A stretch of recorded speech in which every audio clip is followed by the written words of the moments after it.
Niveau 1. Donc aujourd'hui, on va voir ensemble la sourate 110. Suratun Nasr. Suratun Nasr. Voilà, donc c'est la sourate 110. Hein? Donc là, on a Bismillahirrahmanirrahim.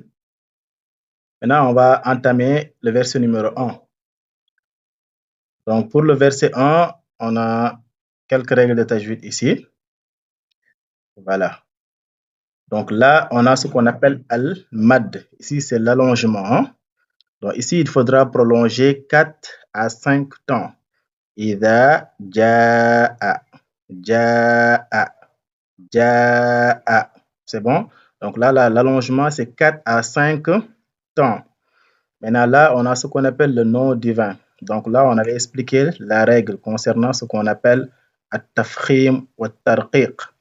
Donc, on avait dit que ici, si le nom qui précède Allah a Dhamma ou bien Fatha, on fait ce qu'on appelle tafkhim. Qu'est-ce qu'on va dire ici? Nasrullahi. On ne dit pas Nasrullahi de façon légère. Vous voyez, quand est-ce qu'on dit Nasrul, quand est-ce qu'on lit ça de façon légère? C'est-à-dire quand il y a le kasra. Mais quand il y a Dhamma et Fatha, dans ce cas, on fait ce qu'on appelle at-tafkhim. Nasrullahi. Nasrullahi. C'est bon? Donc ça, c'est les règles qu'on a ici au niveau du verset 1. Donc là, on a Idha ja'a nasrullahi wal fath. Idha ja'a nasrullahi wal fath. C'est bon? Donc, on prend maintenant le verset 2. Maintenant, concernant les règles de tajwid, ici, on a ce qu'on appelle an-nun al-mushaddada. Là aussi, on a al-qalqala. Voilà. Maintenant, là aussi, on a une règle très importante ici. Donc, on commence ici. Donc là, on a quoi? Wara'aytan nasa. Donc là, on a un nun al-mushaddada, c'est-à-dire le nun qui a le shadda. Donc là, on avait dit qu'il faudra allonger, faire aussi le ghunna. Wara'aytan nasa. Wara'aytan nasa. C'est bon? Maintenant, ici, on a ce qu'on appelle al-qalqala sur le dal. Concernant le dal. Donc là, je pense que vous avez compris cette règle-là. Donc, al-qalqala, on avait dit que ça concerne 5 lettres. On a la lettre qaf, la lettre ta. On a aussi la lettre ba, on a la lettre jim et la lettre dal. Donc, à chaque fois que vous avez ces 5 lettres-là, on fait ce qu'on appelle al-qalqala. Là, qu'est-ce qu'on va dire? Yadkhuluna, yadkhuluna. C'est bon? Maintenant, là, il y a une règle très importante ici. Ça veut dire que quand on veut s'arrêter sur ce verset-là, on ne dit pas afwajan. On peut dire afwajan. Mais dans ce cas, il faudra prolonger. Dans ce cas, il ne faut pas s'arrêter. Quand on dit afwajan. Maintenant, si on veut s'arrêter sur ce verset-là, on fait ce qu'on appelle maddul iwad. On dit afwaja. On prolonge le ja 2 temps. Donc là, maintenant, ça concerne quand on a tanwin avec 2 fathas. À la fin, à chaque fois, si on veut s'arrêter, on va s'arrêter sur la lettre, on va juste lire le nom des fathas et on prolonge 2 temps. Afwaja. Vous voyez? Donc ça, on l'appelle maddul al-iwad. Donc là, ça concerne tout simplement 2 fathas à la fin. C'est bon? Par contre, on peut dire afwajan. Mais dans ce cas, il ne faut pas s'arrêter, il faudra continuer. Afwajan fasabbih. Vous voyez? C'est ça. Mais là, puisqu'on doit s'arrêter ici, on dit afwaja. Ouais. Donc, c'est mieux. Maintenant, pour ce verset-là, ça va donner quoi? Wara'aytan nasa yadkhuluna fi dinillahi afwaja. Très bien. Là aussi, j'ai oublié une règle ici. Donc, avec le nom divin. Regardez bien. Là, on a quoi? On a un kasra qui précède ici. Ouais. Donc là, on a kasra qui procède le nom divin. Là, qu'est-ce qu'on va dire? On dit fi dinillahi. On ne dit pas fi dinillahi. Il n'y a pas de tafkhim ici. Mais là, ça devient beaucoup plus léger. Pourquoi? Parce que le nom qui précède Allah a un kasra. C'est bon. Voilà. Donc, à chaque fois que le nom qui précède le nom divin a un kasra, on lit le nom divin de façon légère. Qu'est-ce qu'on va dire ici? Fi dinillahi. On ne dit pas fi dinillahi. Quand est-ce qu'on va dire fi dinillahi? Quand le nom qui précède a dhamma et fatha, comme ici. C'est bon. Donc, là, on va dire fi dinillahi afwaja. Donc, je reprends encore.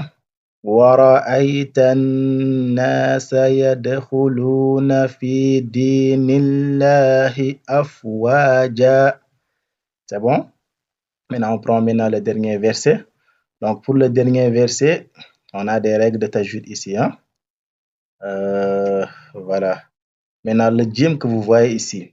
Donc là, ça veut dire que on a la possibilité de s'arrêter. Donc, on a la possibilité de s'arrêter. On peut s'arrêter si on veut. Donc, pour ce verset-là, on peut s'arrêter ici si on veut. Si on veut aussi, on peut continuer. Donc, ça, c'est la signification du djim que vous voyez ici. La lettre djim que vous voyez ici. Ça veut dire que on a la possibilité de s'arrêter. C'est bon? Donc, ce que ça signifie. Hein? Le signe là, ça veut dire jawazul waqf. Ça veut dire que vous avez la possibilité de s'arrêter ici. Par exemple, là, on peut dire quoi? Fasabbih bihamdi rabbika wastaghfir. Fasabbih bihamdi rabbika wastaghfir. On peut faire comme ça. Si on veut aussi, on peut enchaîner. Je vais vous montrer comment on enchaîne. Mais là aussi, on a un nun mushaddada ici. Donc là, il faudra bien prolonger. Innahu, innahu kana tawwaba. Donc là aussi, si vous regardez, c'est deux fathas ici.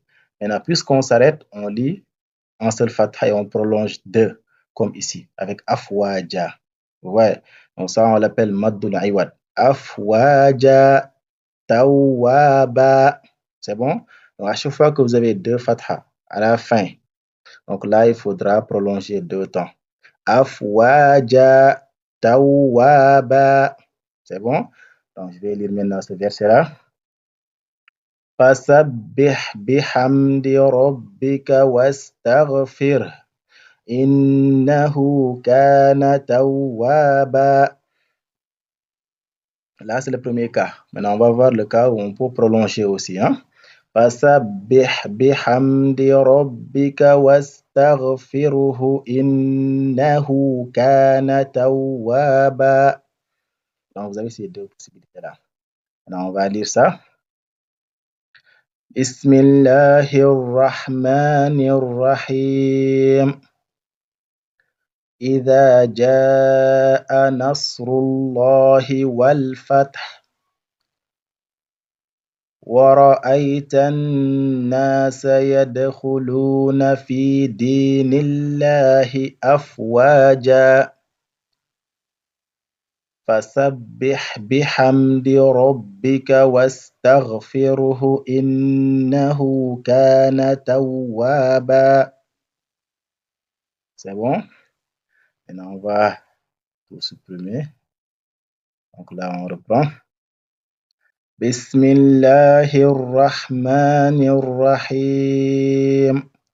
إذا جاء نصر الله والفتح ورأيت الناس يدخلون في دين الله أفواجا فسبح بحمد ربك واستغفره إنه كان توابا.